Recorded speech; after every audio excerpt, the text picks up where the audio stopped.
So screw the Eggos. I'm switching over to my favorite candy bar, Three Musketeers. We're talking Stranger Things.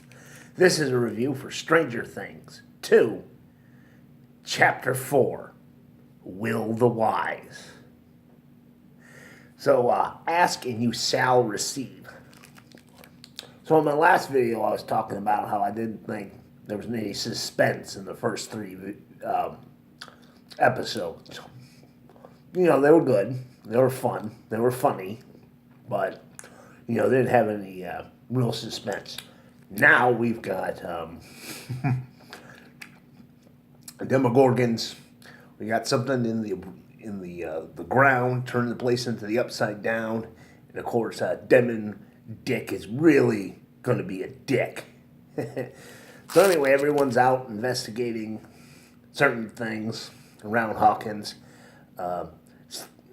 Jonathan and Nancy, you know, they were going to meet with either the private eye that Barb's family hired or Barb's mother. But wouldn't you know it, the government stooges, they had them under surveillance and, you know, trailed them to the park. And I gotta say, I think the government stooges in season 2, not as adept as the ones in season 1. Like, season 1, they had that electronics guy who was just moving in and out around the town, and no one knew what his deal was. These guys kind of gave themselves away right away. You know, it's like there's the guy talking to himself, you know, and everyone just kind of sucked at their job, and Nancy caught on right away that they, you know, that they were being watched. Of course, these guys were able to capture her and Jonathan, and, you know, they take them to the lab, and Paul Reisner's like, hey, you gotta trust me on this. We can't let this secret get out. And he takes them to the basement where they see the big opening to the upside down, keeps on growing, and they have to burn it with, you know, blow torches. And he says, hey, if the Soviets found out about this, you know, can you imagine what happened? It'd be like nuclear weapons all over again. We'd all be trying to open doors to the upside down. But, you know, come on now. Who's going to trust Paul Reisner? Like I said, everyone's seen Aliens. You know, he played the corporate stooge in that. Now he's playing a government stooge. You know, and he was a stooge for the 1-800 call collect lines back in the 90s. One of many stooges that are just out there annoying you to call collect. He was one of their pitchmen. No one trusted the men. No one's trusting them now. I'm just saying, don't trust Paul Reisner. You know, if you're trying to set up this thing where, you know, we're supposed to trust this new guy running the government lab, don't have it be Paul Reisner. I don't think you can trust him. And I like Nancy's attitude. She set him up because they tape recorded their entire conversation. Like I said, the government stooges in season 2, not as adept as the ones in season 1. She played him like a flute. So later we see her and Jonathan. They're driving out of Hawkins. It's like, we're gonna burn that lab down. I'm like, yeah, you know. It's like everyone wants to keep what they did a secret from the town, but I'm like, no, they need to get the town together and burn that place down. I don't care if it's the federal government. These guys are being a bunch of dicks. Burn that place down, you know. Screw the federal government. You know, it's going to be a bunch of dicks. You can burn it down. But, you know, they think everyone's going to be like Ted, who just goes along to get along.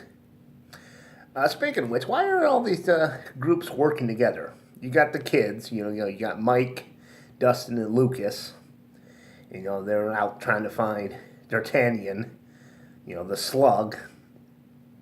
And they know that, you know, Will's been having these episodes. Of course, her mother's and Hopper are dealing with Will in his episodes because now he's possessed by some kind of cloud spider monster who doesn't like the cold, and he's getting all these visions. And at least, you know, him making all these drawings, and he's more and more. And, you know, Winona Ryder and Hooper, they start laying him on the ground. They're like, what is this? And I was thinking it was like riverbed, and it was underground. But Hooper's like, no, it's roots. So he goes and digs in one of the pumpkin fields, and when he gets to the bottom, and he realizes, that, oh shit, there's little snowflakes floating around. It's all dark. Underneath Hawkins, everything is turning into the upside down. Right? So, like I said, they're doing that. And Nancy and Jonathan are trying to burn the government down to the ground, get the word out. It's like, why aren't these groups, consolidating with one another? I mean, in season 1, it kind of made sense that they were all off doing their own little investigations, trying to figure out what happened to Will. But what's their motivation to stay apart? It's like, Nancy, she knows, she knows Jonathan's mother, Joyce, and his brother, Will, is like, hey, what's going on? What's the latest? They know Hooper is, talking back and forth with the government. Maybe they don't want to trust him.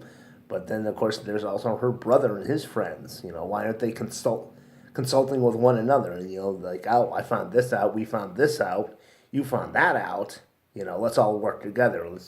Maybe it's just because they all have different goals. Like, I don't see Joyce really wanting to see the government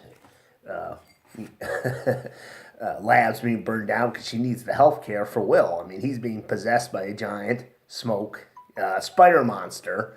I don't think Blue Cross is going to cover that. So she needs him to stay open to get, big ghost spider monster out of her son. But I'm like, lady, do you really want to trust these guys? I mean, with your son's health care, I don't think you want to get involved in that government health care. Hell no. They're going to keep your son in a lab for like 30 years trying to figure out what this smoke giant spider monster that's possessed him is doing. So like I said, a lot of just a minor gripe. Like I mentioned, Mike and Dustin and Lucas and their friend Max are looking for that slug, although Dustin knows where it is. It's in his triquarium. He's feeding it the Three Musketeers, and he's not telling his friends because he likes Dart. He thinks they're going to kill it. Of course, they actually turn out to be right because Dart is a Demogorgon. When he goes back home, he finds out his slug at some point grew bigger, turned into a Demogorgon, and now it's eating the house cat. So you got that problem to deal with. Also, speaking, like I said, Max, she wants to be a part of the group, but they're keeping secrets from her. And I'm like, why? She seems like an okay girl. I think Mike's the one that really wants to keep everything from her. And I guess he wants to protect her. He doesn't want another 11 situation. But it's like, she's already seen the slug, guys. The weird-looking reptile. That's what you were telling her. He already told her about 11, or L, so I think the other guys are going to be pretty pissy at him when he's like, telling him, oh, we can't tell her anything. And he brought up 11. And it's like, oh, for crying out loud. Mike brought her up, right? So it's sort of like Sherry knows that. And, as far as the danger factor, well, so's ignorance, Her not realizing that this slug is a Demogorgon, which will probably come up next. That's no good for her. It's like, hey, you just kind of take her aside. It's like, yeah, you want to be part of the party. Here's the thing. We're actually into some dangerous shit. So if you join us now, this is, a point of no return. The die will be cast. Because, like I said, when we'll take you back in here, we'll give you all the secrets. But after that, you're a part of the party, which means you're a part of the danger, honey. Of course, she already probably knows about danger because her brother or stepbrother or half-brother or foster brother is a complete asshole. Of course, I'm talking about, Denim Dick. So, sees her arguing with Lucas because Lucas is like, hey, want to hang out. She's like, you guys are just being assholes to me. He sees this and he's being overprotective. He's like, whether I like it or not, your family, so I gotta protect you from this guy. Of course, he has a problem with the black kid. I'm just putting it out there. I think Devin Dick on his off time might be white sheet Dick, if you catch my drift. Anyway, like I said, I was very pleased with this episode. They brought up the level of suspense. I don't really have any predictions except, don't trust Paul Reisner. One other thing, here's a simple solution to getting Nancy off your back. Go find Barb's corpse, drag it out of the upside down, plant it somewhere so the Hollandses can have some kind of closure, and, Nancy would have gotten off your back. That's all they had to do. Maybe they'll still do that. Like I said, people, I haven't watched all the episodes yet. I know some of you have, you binge watchers, so don't be putting spoilers in the comment section. All right, and that's all we have for now.